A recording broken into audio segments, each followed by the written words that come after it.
Hello my dear students, welcome to Gyanmanjari Vidyapeeth Mahuva. હું શિવાંગ ગોસ્વામી ફરી એકવાર આપણા ઓનલાઈન લર્નિંગ પ્લેટફોર્મમાં આપ સૌનું સ્વાગત કરું છું. ધોરણ 12 કોમર્સની અંદર આજે આપણે વાત કરવાની છે આંકડાશાસ્ત્ર વિષય અંતર્ગત આપણું ચેપ્ટર નંબર 2 જે છે સુરેખ સહસંબંધ એના વિશે. ઇંગ્લિશમાં કહીએ તો લિનિયર કોરિલેશન. હવે ગયા લેક્ચરોમાં આપણે સમજ્યા હતા કે લિનિયર કોરિલેશન સૌથી પહેલાં તો આપણે કાર્લ પિયર્સનની મેથડથી ભણ્યા હતા. એના પછી જે આપણી બીજી મેથડ છે જે રેન્ક કોરિલેશન તરીકે પણ ઓળખાય છે, સ્પિયરમેન ક્રમાંક સહસંબંધાંકની રીત. ઇંગ્લિશમાં કહીએ તો સ્પિયરમેન રેન્ક કોરિલેશન. એના અંદર આપણે જોયું હતું કે રેન્કિંગ આપવાનું હોય, પણ થાય કેવું કે અમુક વાર ઓબ્ઝર્વેશનમાં માર્ક સેમ આવે, ટાઈ અંડર ધ ઓબ્ઝર્વેશન, અવલોકનો સરખા હોય, ત્યારે શું કરવાનું? તો એવા સંજોગોમાં આપણે અવલોકનો જે છે એની એવરેજ આપીએ છીએ. ઉદાહરણ નંબર 21 જે આપણે ગયા વખતે ભણ્યા હતા એના અંદર આપણે જોયું હતું કે જ્યારે બે વખત અવલોકનોમાં ટાઈ પડે તો આપણું ઇક્વેશન 1 - 6 સિગ્મા ડી સ્ક્વેર હતું, એના અંદર આવશે પ્લસ CF ડિવાઇડેડ બાય આપણે મૂકીએ છીએ એ જ રીતે n square into n into n square minus 1 જે આપણું ઇક્વેશન છે એઝ ઇટ ઇઝ. હવે એના અંદર માત્ર એક જ ઓબ્ઝર્વેશન રિપીટ થયું હતું, એટલે એક જ વાર. એક કરતાં વધારે ઓબ્ઝર્વેશન રિપીટ થાય ત્યારે શું કરવું એના વિશે આજે આપણે વાત કરવાની છે. ઉદાહરણ નંબર 23. તો ચાલો શરૂ કરીએ. ઉદાહરણ number 23. So, in text illustration number 23,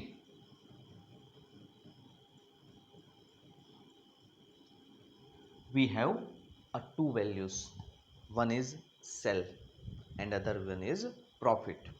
તો કેટલા સેલ થયા એની સામે કેટલું પ્રોફિટ થયું. તો આપણને ખ્યાલ છે કે જેટલી વસ્તુ વધારે વેચાણી હશે એટલો નફો પણ વધારે થયો હશે, એટલે વેચાણ અને નફો, cell and profit. So we have to find, આપણે એ વસ્તુ જોવે છે કે આ બંને વચ્ચે શું રિલેશન છે. What is the relation between the profit and sell? So in text illustration number 23 we have two values which we denoted by x and y. So x is mainly sell, 25, 58, 215, 72, 58, 25, 90, 162. તો આ mainly કંપનીએ કેટલું વેચાણ કર્યું છે એ છે. Y એનો benefit, નફો કેટલો થયો, 65, 140, 500, after that 115, 115, 65,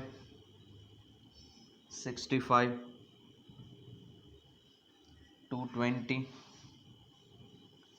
and 340. તો આપણી પાસે x અને y છે. આ બંને વચ્ચે આપણે રિલેશન ફાઇન્ડ કરવું છે, વેલ્યુ ઓફ r આપણે મેળવવી છે. કેવી રીતે મેળવશું? તો સૌથી પહેલા આપણે આપવા પડશે rx અને ry બંનેને રેન્કિંગ આપવા પડશે, બરોબર છે. તો સૌથી પહેલા રેન્કિંગ કેવી રીતે આપવાનું? તો હાઈએસ્ટ વેલ્યુ હોય એને રેન્કિંગ ફર્સ્ટ આપશું, અહીંયા rx. તો આના અંદર હાઈએસ્ટ વેલ્યુ કેટલી છે? 215. તો એને કહી દો 1. Second highest 2. Third highest 3. Fourth. હવે અહીંયા તમે જોઈ શકો છો 58 વાળી બે વેલ્યુઝ છે. તો અહીંયા એને બંનેને નામ આપી દો. શું કહી દેવાનું? 4, પછી 5, 5. તો હવે બંનેને 5 આપ્યો, એનો મતલબ એમાંથી એક 5th છે અને એક 6th છે. તો હવે પછી શું કરવાનું? તો 5th 6th તો હવે 7 થવું જોઈએ.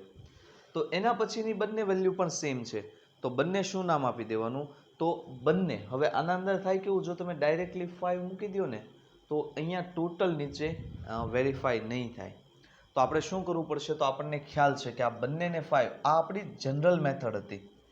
આપણે એક્ઝામના માર્ક હોય ને તો આપણે આવી રીતે આપી દઈએ કે ભાઈ પહેલો નંબર, બીજો નંબર, થર્ડ રેન્ક. પછી થાય કેવું કે બેને સેમ માર્ક હોય તો બંનેને, એવું અહીંયા કરવાનું નથી. અહીંયા બંનેનું એવરેજ, એટલે આ બંને 5th અને 6th છે તો બંનેનું એવરેજ, એટલે 5 + 6 ડિવાઈડ બાય 2, 11 ડિવાઈડ બાય 2 કેટલા થાય, 5.5. તો બંનેને રેન્ક આપવાનો 5.5. બસ આ એક વસ્તુનું ધ્યાન તમારે અહીંયા રાખવાનું છે. બાકી આના અંદર કોઈ વસ્તુ અઘરી નથી. ઉતાવળમાં ઘણા સ્ટુડન્ટ્સને આ ભૂલ થઈ જાય છે, એટલા માટે આપણે ધ્યાન રાખવાનું છે. ચાલો હવે આ 5th થઈ ગયો, 6th થઈ ગયો. એના પછી જે આવે એ હકીકતમાં શું છે, 7th અને 8th. તો હવે એવરેજ કોની લેવાની, 7th અને 8thની. એટલા માટે એ થશે 7.5, 7.5. એટલે બંનેને વેલ્યુ કેટલી આપવાની, 7.5 and 7.5.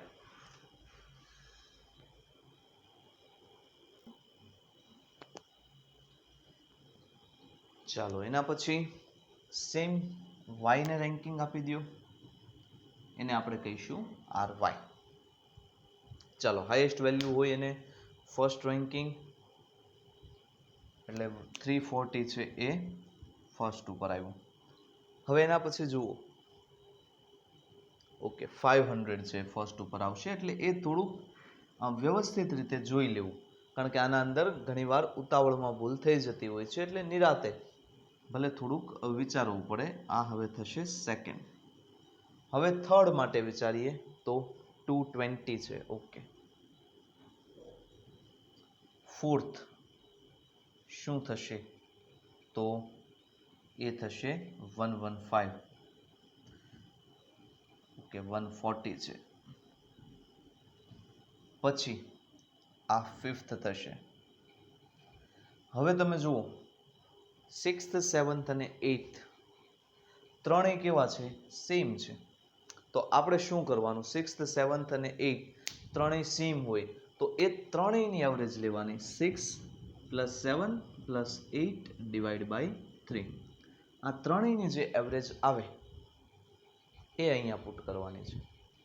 એટલે 6 + 7 13 + 8, એટલે એ થશે 21 ડિવાઈડ બાય 3, એટલે કેટલા થઈ જાય, 7. તો ત્રણેયને રેન્ક કેટલો આપવાનો, 7th રેન્ક આપવાનો છે. આ વસ્તુ તમારે એક ધ્યાન રાખવાની છે. હવે આના પછીની કેલ્ક્યુલેશન્સ એકદમ સેમ છે. સૌથી પહેલાં ડી ફાઇન્ડ કરો, RX - RY. હા, ઘણા સ્ટુડન્ટ પૂછતા હતા કે સર RX - RY લઈએ, એની જગ્યાએ RY - RX લીધો હોય તો લઈ શકો છો, કોઈ પણ ફરક નહીં આવે, કારણ કે પછી તો શું કરવાનું છે, એનો સ્ક્વેર. એટલે RX - RY નો સ્ક્વેર કરો કે RY - RX સ્ક્વેર, બંનેની વેલ્યુ કેવી થાય છે, સેમ. એટલે એ તમે એડજસ્ટ કરી શકો છો. હવે RX - RY, RX - RY 0.5, 5.5 - 4, 1.5, 1 - 1 0, 4 - 5 -1, 5.5 - 7 -1.5. હા, પછી એ ધ્યાન રાખવાનું કે RX - RY કરો ને તો આ કોલમમાંથી જ આ માઇનસ કરવાનું. પછી એવું નહીં રાખવાનું કે બધામાં મોટામાંથી નાનું કરી નાખ્યું. હા, જવાબમાં તો પણ ફરક નહીં પડે. તમે જો મોટામાંથી નાનું જ માઇનસ કરશો, ફોર એક્ઝામ્પલ અહીંયા તમે આ માઇનસ ન કરો ને 4 - 5 ની જગ્યાએ 5 - 4 કર્યું, ઉપર પાછું તમે આવી રીતે કર્યું, આન્સર સેમ આવશે, D0 નહીં મળે. એટલે ત્યાં તમારો હાફ માર્ક કટ થઈ જાય. 7.5 - 7 એટલે કે 0.5, 3 - 3 0, 2 - 2 0. એકવાર આ વસ્તુ વેરીફાઈ કરી લેવાની છે. સમ ઓફ ડી ઇઝ ઓલવેઝ 0. 0.5, 1.5 એટલે કે 2, 2.5 અને અહીંયા થશે -2.5, એટલે આન્સર કેટલો આવી ગયો, 0. એના પછીની કોલમમાં શું કરવાનું છે? D square. 0.5 square 0.25, 1.5 square 2.25, 0 square 0, -1 whole square. Value minus હોય કે પ્લસ હોય એનો સ્ક્વેર ઇઝ ઓલવેઝ પોઝિટિવ, બરોબર છે? એટલે -1 સ્ક્વેર 1, -1.5 2.25, 0.5 સ્ક્વેર 0.25, 0 and 0. કરી નાખો કેલ્ક્યુલેશન. 0.25 પ્લસ 2.25 એટલે કે 2.50, 3.50 એટલે આ થઈ ગયું 3.50 અને આ પાછું 2.5 એટલે એ થશે આન્સર આપણો 6. આ 6 શું મળ્યું? Sigma D square. તો ચાલો આપણી પાસે આટલી વેલ્યુ તો આવી ગઈ. આપણું ઇક્વેશન શું છે? તો R is equals to 1 - 6 sigma D square plus CF. ક્યારે? જ્યારે વેલ્યુ રિપીટ થાય ત્યારે જ. તો આના માટે 6 સિગ્મા ડી સ્ક્વેર તો મળી ગયું 6. હવે આપણે મેળવવાનું છે CF. n તો આપણને ખ્યાલ જ છે 1 2 3 4 5 6 7 અને 8. n 8 છે. સિગ્મા ડી સ્ક્વેર પણ મળી ગયું. હવે ખાલી આપણને CF નો આન્સર મળી જાય એટલે આપણે કેલ્ક્યુલેશનથી R ની વેલ્યુ ફાઇન્ડ કરી શકીએ. ચાલો જોઈએ હવે CF કેવી રીતે મેળવવું.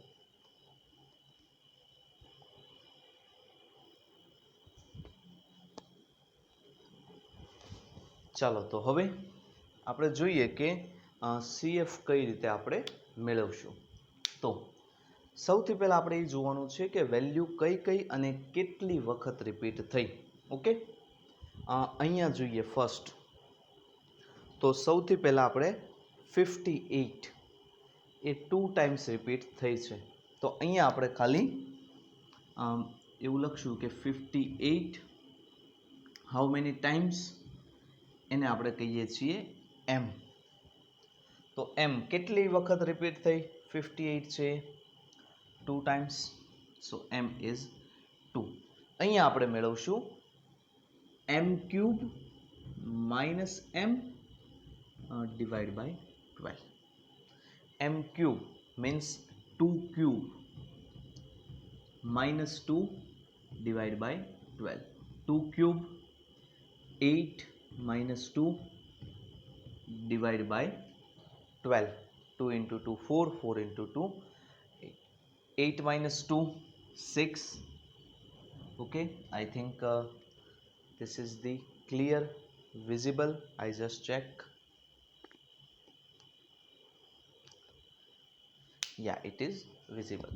8 - 2 6 divided by 12, which means 0.5. એના પછી બીજી કઈ વેલ્યુ રિપીટ થાય છે? 25. એ પણ 2 ટાઈમ્સ રિપીટ થઈ એટલે અહીંયા લખવાનું 25 m 2 ટાઈમ્સ. સેમ 2 ટાઈમ્સ છે તો સેમ જ, એમાં કોઈ ચેન્જ આવવાનો જ નથી. 2³ - 2 ડિવાઈડ બાય 12 કરો. 8 - 2 ડિવાઈડ બાય 12 એટલે 0.5. એના પછી જુઓ થર્ડ કઈ વેલ્યુ રિપીટ થાય છે? 65 65 65 એટલે કઈ વેલ્યુ છે? 65. કેટલા ટાઈમ્સ? 3 ટાઈમ્સ રિપીટ થાય છે એટલે m ની વેલ્યુ થશે અહીંયા 3. 3³ - 3 divided by 12. આવી રીતે. તો 3³ 3 square 9, 9 into 3 27. So 27 - 3 divided by 12. 27 - 3 એ થશે 24 divided by 12 એટલે એ કેટલા થાય? 2. તો 3 આન્સર મળ્યા આપણને. 58 માટે 0.5, 25 માટે 0.5 અને 65 માટે 2. 0.5 plus 0.5 1 plus 2 3. So this is the value of CF. કેટલી મળી? 3. સિગ્મા ડી સ્ક્વેર 6 n 8 આ બધી જ વેલ્યુ આના અંદર પુટ કરશું એટલે આપણને મળશે આપણો આન્સર.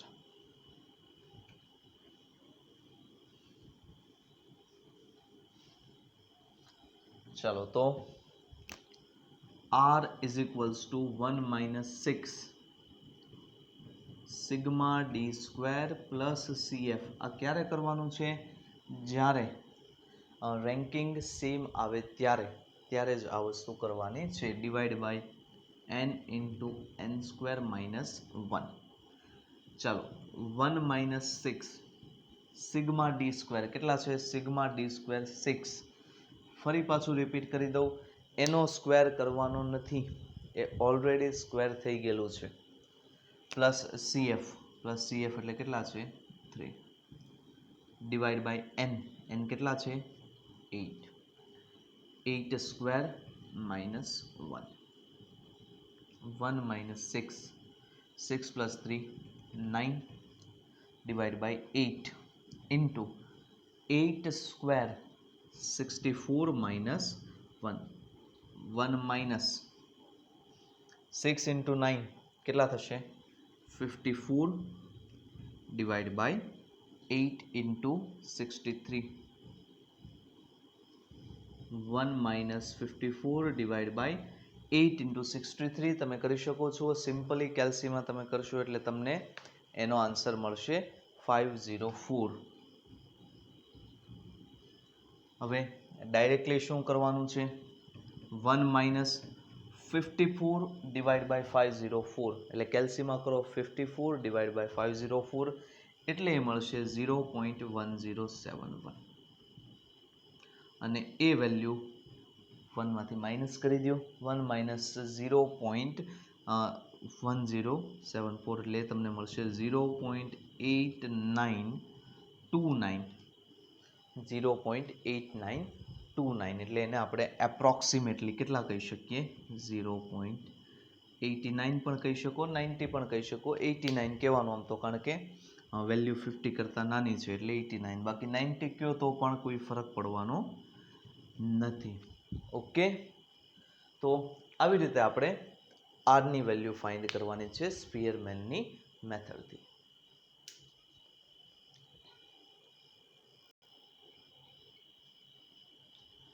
તો આ હતું ટેક્સ્ટ ઇલિસ્ટ્રેશન નંબર 23.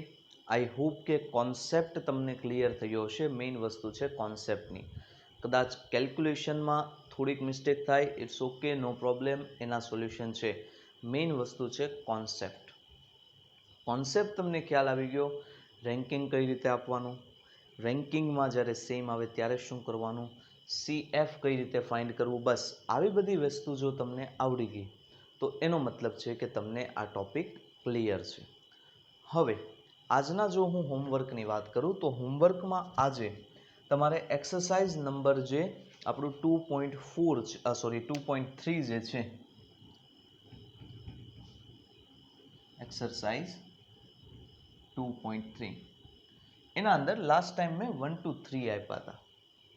ઘણા સ્ટુડન્ટ્સને હજી પણ એ સોલ્વ નહોતા થયા. તો અત્યારે હું તમને ફરી પાછા 1 to 6 આપું છું. એટલે જેને 1 to 3 મોકલેલા છે એને 4, 5, 6 મોકલવાના છે. જેને નથી મોકલેલા એના માટેની વાત છે. હવે કદાચ તમને આટલું સમજાવ્યા પછી કદાચ એ સોલ્વ થઈ જશે. તેમ છતાં પણ સોલ્વ નહીં થાય તો નેક્સ્ટ લેક્ચરની અંદર આપણે એને ચોક્કસથી સોલ્વ કરીશું. બરોબર છે? તો આ હતો આજનું આપણું એક્સરસાઇઝ નંબર 2.3 જે તમારે હોમવર્કમાં કરવાનું છે અને ટેક્સ્ટ ઇલિસ્ટ્રેશન નંબર 23 આપણે ભણ્યા. તો આઈ હોપ આ ટોપિક તમને ક્લિયર થયા હશે. અમે અમારી બેસ્ટ ટ્રાય કરીએ છીએ એઝ અ ટીચર તમને કેવી રીતે, કારણ કે ઓનલાઈન વાત કરીએ એમ કે તમારે જેટલું જ અમારા માટે પણ નવીન છે. તમે વિચારી શકો છો કેવી રીતે આ બધું જ મેનેજ થતું હશે. તેમ છતાં પણ તમારો અભ્યાસ, તમારું ઇમ્પોર્ટન્ટ વર્ષ સ્ટાન્ડર્ડ 12 ન બગડે, ઇફેક્ટિવ લર્નિંગ કઈ રીતે થાય એ માટે પ્રયત્ન કરીએ છીએ. તેમ છતાં પણ જો કોઈ ટોપિકમાં ક્યાંય પ્રોબ્લેમ્સ રહી જતા હોય, ક્યાંય ક્ષતિ હોય તો તમે જણાવી શકો છો. તમારી પાસે દરેક ફેકલ્ટીઝના નંબર પણ છે. પરંતુ બને એટલી મહેનત કરો. યાદ રાખજો, hard working is directly proportion to success. જેટલી તમે વર્ક કરશો એટલું તમને સક્સેસ મળશે. So I think this is now clear. If you have any query, please tell to our faculties. And thanks for watching. જય હિન્દ.